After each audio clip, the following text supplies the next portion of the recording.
How to remove your Oculus account on Facebook Mobile. Hello guys, in today's video I'm gonna show you how to remove your Oculus account on Facebook Mobile. First thing, go to Facebook and now click these three lines here in the top corner and then click see your profile,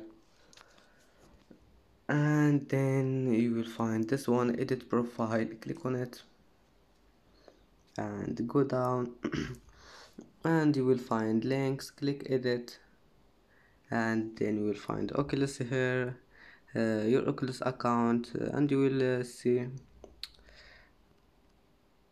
this one, remove. Click remove and then click save, and that's it for today's video. If you like this video, please don't forget like and don't forget subscribe, and then see you in the next video.